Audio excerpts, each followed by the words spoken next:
Тим 800 эсэлтийн ерөнхий шалгалтанд бэлтэж байгаа сурагчид зориулсан номны уусмлын орчинд давсны гидролиз бүлэг сэдвийн зарим бодлогыг бодож тайлбарлая. За 625 дугаар даалгавар бол цэвэр усанд хуурай натрийн гидроксидыг нэмж уусгахад уусмлын pH хэрхэн өөрчлөгдөх вэ гэж.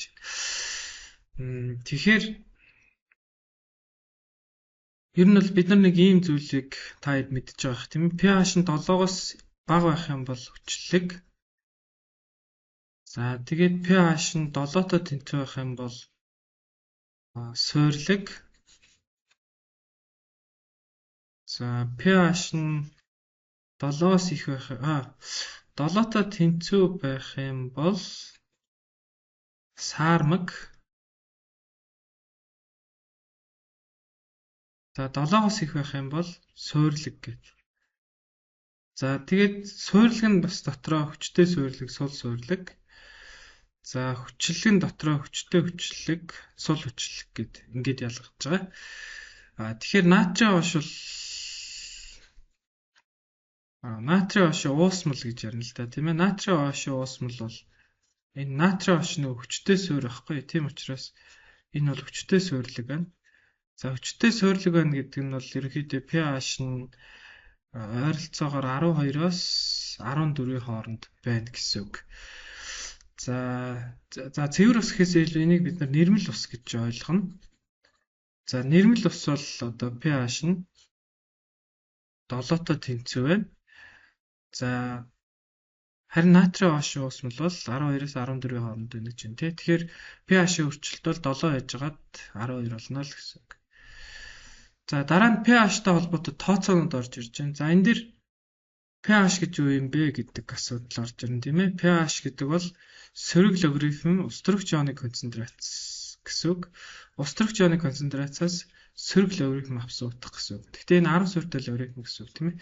За энэ дэр нэг ийм л одоо чанар хэрэг болж байгаа. 10x зэрэгт гэдэг бол x юм гэд, тий. За тэгэхээр pH нь 9 байна гэдэг нь бол устөрөгч ионы концентрац нь 10-ийн сөрөг 9 гэсэн үг. За яагаад гэвэл pH тэнцвүүгээд сөрөг логарифм 10-ийн сөрөг 9 нь хэд гарах нь нөгөө энэ зэргийн чанараараа логарифмын чанараараа энэ нь сөрөг 9 болоод тэгээд сөрөг тэмдэгтэйгээ эрг 9 болчихж байгаа гэсэн үг байхгүй. За тэгэхээр устөрөгчийн концентрац нь бол 10-ийн сөрөг 9 гэсэн үг.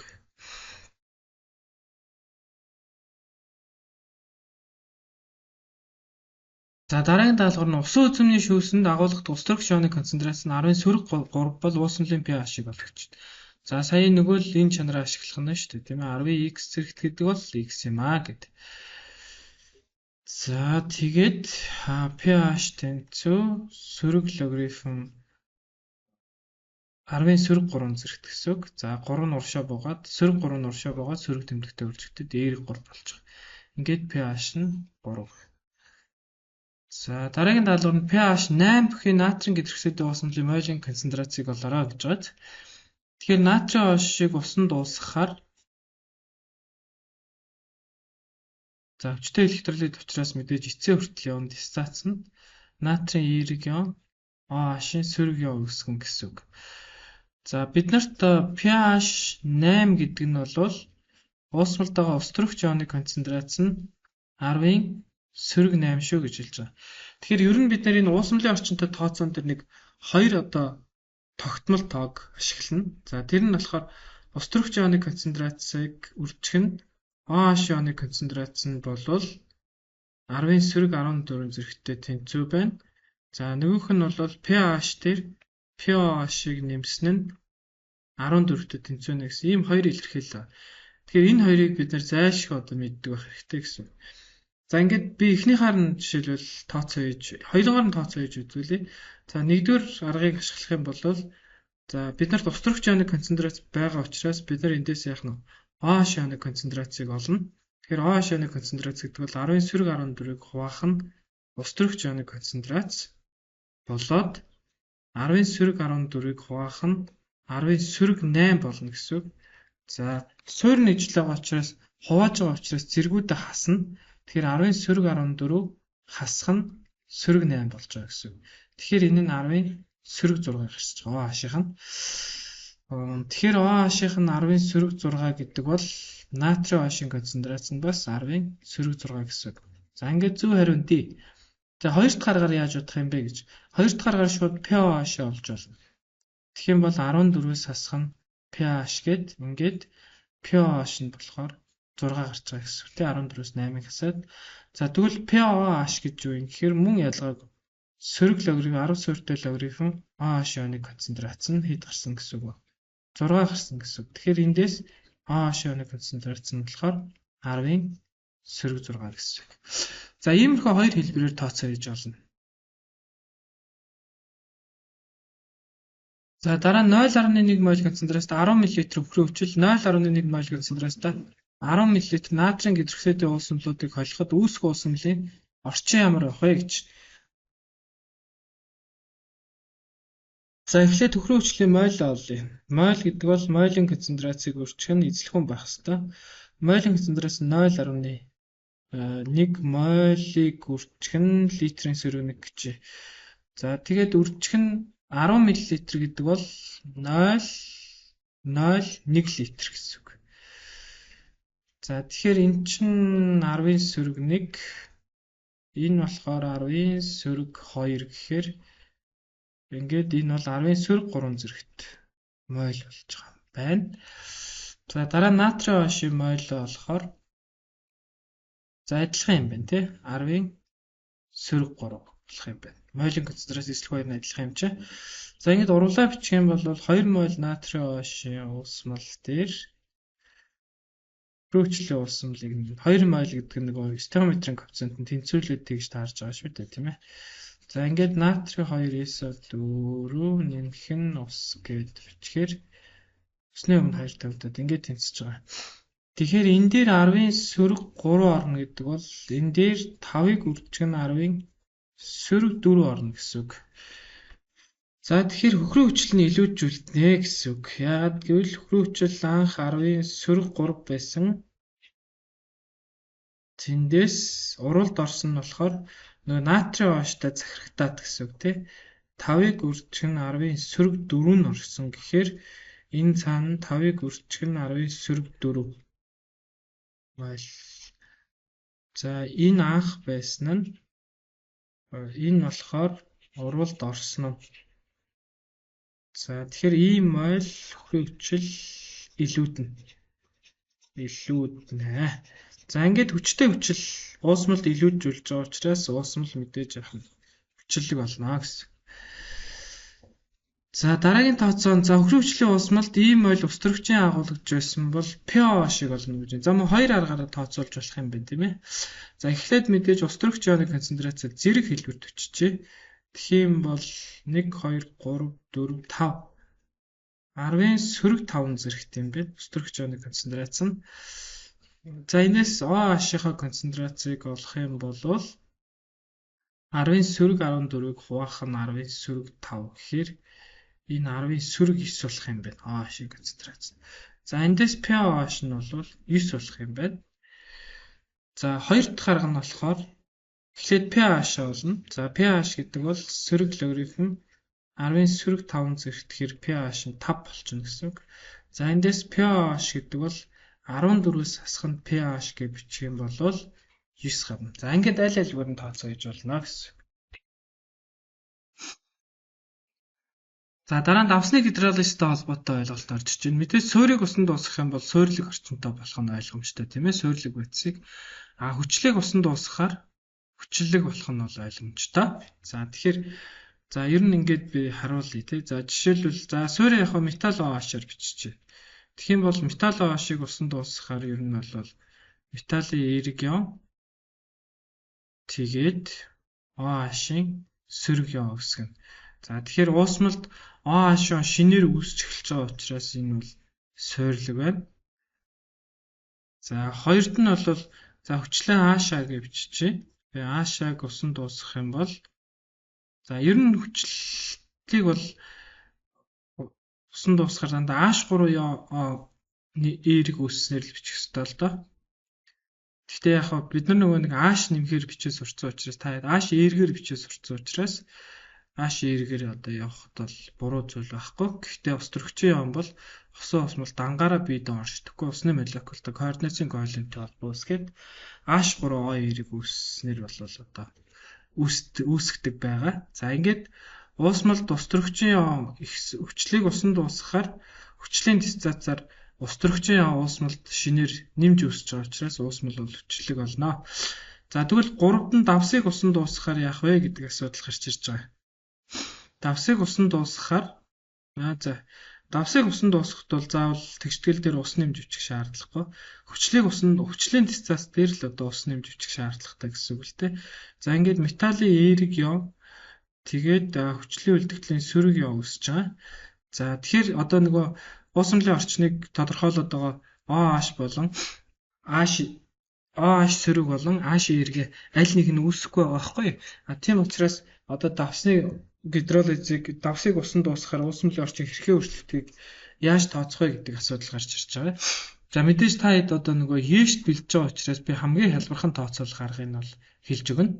За ингээд А даалгаварт байгаа NH4 холоорыг усан дуусгахаар ямар орчинтой болох вэ гэдгийг хялбар аргаар тогтоохын тулд усаа HOH гэж бичнэ. За тэгэх юм бол эндээс NH4OH нэмэх нь H холоор үүснэ. За ингээд NH4OH бол өөрөө сул суурь. За H холоор бол хүчтэй хүчил. За тийм учраас энэ давсыг усан дуусгахаар ерөнхийдөө бол сул хүчлэг орчинтой болно гэж хэлж болно. За Б-д нь болохоор калий CN байна. За энийг усан дуусгахаар калий OH нэмэх нь HCN үүснэ. За энэ бол одоо хүчтэй суурь, HCN бол сул хүчил. Тийм учраас энийг бол одоо сул суйрлаг байна гэж үзнэ. Яагаад гэвэл нөгөө хүчтэй суурь өсөж байгаа учраас суйрлаг болох юм байна. Гэхдээ яагаад би сул гэж бичээд байгаа юм гэхээр энэ давсны устай харилцаа үйлчлэхээр бол маш бага явдаг байхгүй. Тийм учраас уусмлын орчныг бол одоо огцон бол өөрчлөхгүй гэсэн үг. За цууны хүчлээ. За цууны хүчил дээр бол мэдээж ойлгомжтой тийм ээ. Энэ хүчил учраас тэгээ сул хүчил учраас мэдээж диссоциац нь бол тэнцвэрийн процесс байна. За ингээд H3O эрг. За тэгэхээр энэ бол хүчлэг байна. За D-д нь болохоор бас хүчил байгаа юм шүү дээ, тий? D-д нь HCN байгаа юм байна. Тэгэхээр хүчлэг байна гэсэн үг. За E-д нь бас хүчил байгаа юм байна шүү дээ. H холоороо. За хүчил учраас мэдээж уусмал нь бас яах нь хүчлэг байна. За ингээд pH хамгийн их гэж байгаа байхгүй. pH хамгийн их гэдэг бол яах нь суйрлаг орчин сонгоол гэж хэлж байгаа шүү дээ. 7-оос их гэхээр тийм ээ. За ингээд суйрлаг орчинтой байна гэхээр мэдээж калий CN-ийг усан дуусгах юм бол суйрлаг орчинтой болох нэ. За дараагийн даалгавар нь аль нь хамгийн бага байх вэ гэж байна. Тэгэхээр хүчлийг сонгох гэсэн үг. За тэгэхээр натрийн OH бол мэдээж хэрэггүй. Яагаад гэвэл энэ хүчтэй суурь учраас pH нь их болно. За NH4OH бас хэрэггүй. Яагаад гэвэл энэ суурь учраас суйрлаг орчинтой pH нь их болчихно. За ингээд үлдсэн 3 давсаа шинжилж үзнэ гэсэн үг. За цууны хүчлийн калийн давс байна. За энийг усан дуусгах юм бол цууны хүчил тэгээд калий OH маш бага хэмжээгээр үүснэ гэсэн үг. За тэгээ энэ бол сул хүчил калий OH болохоор хүчтэй суурь. Тийм учраас энэ бол сул суйрлаг орчинтой байна. Нөгөө хүчтэй суурь өсөж байгаа учраас тийм ээ. За D-д нь болохоор натрийн холоор байгаа юм байна. За натрийн холоорыг усан дуусгахаар за ийм процесс явна гэж үзэл тодорхойлж байгаа шүү дээ тийм ээ. За тэгэхээр энэ хүчтэй суурь энэ болохоор хүчтэй хүчил.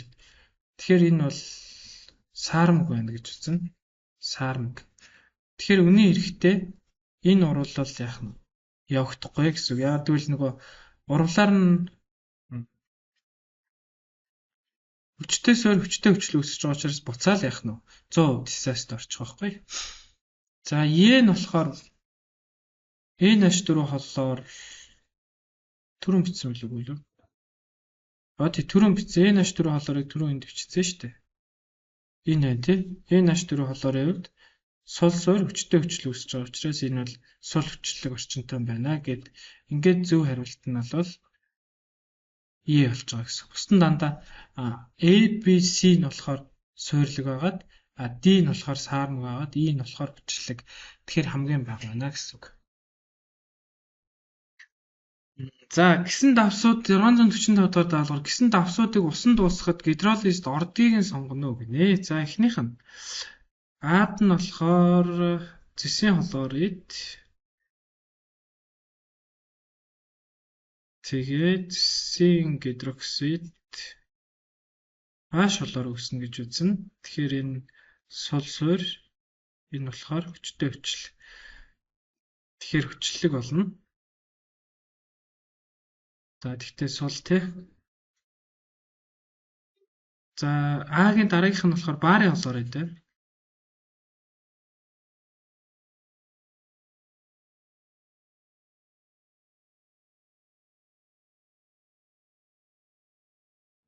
За энэ хүчтэй суурь, энэ бас хүчтэй хүчил.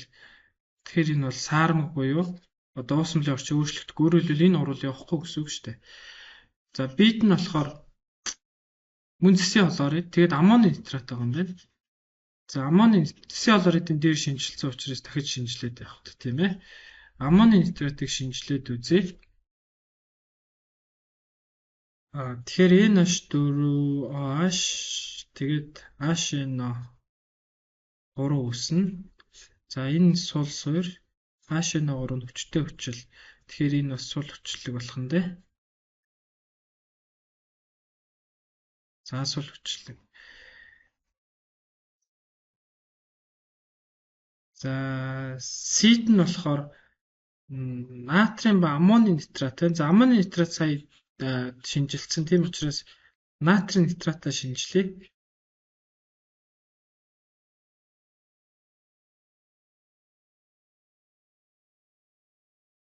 Натрийн OH нэмэх нь HNO3. Тэгэхээр энэ хүчтэй суурь, энэ хүчтэй хүчил. Тэгэхээр үндсэндээ ийм урвал явагдахгүй гэсэн үг. Яг л хүчтэй хүчил, хүчтэй суурь өсөж байгаа учраас буцаад дисаст ороод буцаад ийм одоо молекул хэлбэртэй үүсэхгүй гэсэн үг л дээ. Одоо сул электролит үүсэхгүй гэсэн үг. За дид нь болохоор аммоны нитрат барын хлорид байна. За тэрийг сая шинжилсэн.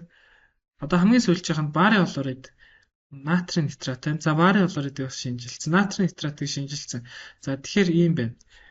Дид E дээр Д-г бол бүгдийг шинжилсэн юм шүү дээ. E дээр барын хлорид байна. Тэгээд натрийн нитрат байна. Тэгэхээр энэ хоёрыг хоёуланг нь усан дуусгахаар за ингэж бичиж тээ. Та дээрээсээ барын хлоридыг болохоор энд шинжилсэн байна шүү дээ. Барын хлоридыг усан дуусгахаар усны орчин саармаг хэвээрээ байна. Натрийн нитратыг усан дуусгахаар усны орчин бас яах нь саармаг хэвээрээ. Өөрөөр хэлбэл энд одоо гидролизийн урвал явахгүй. Гидролизийн урвал явахгүй. За энэ дээр бас гидролизийн урвал явахгүй.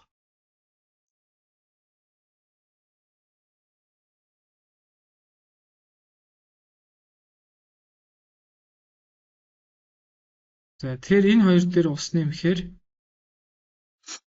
одоо саармаг хэвээрээ л байна. Усны орчин өөрчлөгдөхгүй. Тийм болохоор зөв хариулт нь E гэсэн үг. Гидролист ордгийг гэсэн шүү дээ. Тэ нэрээ. Юу гэсэн бэлээ? Гисэн давсуудыг усан дуусгахад гидролист ордгийг сонгох гэсэн.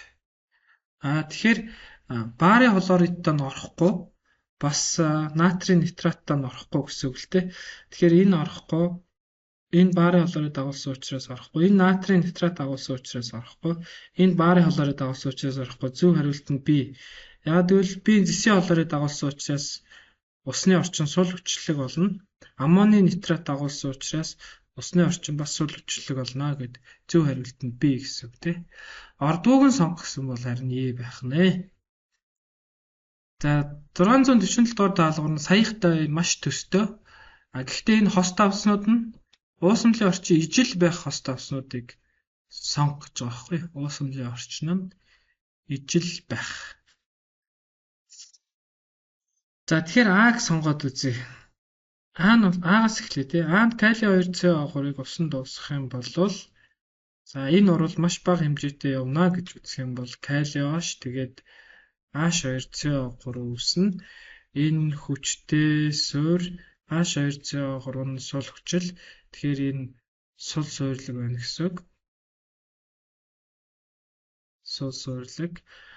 За натрийн 2-ийг бусдад харилцан үйлчлэнэ гэж үзэх юм бол эндээс натрийн H тэгээд нэмэх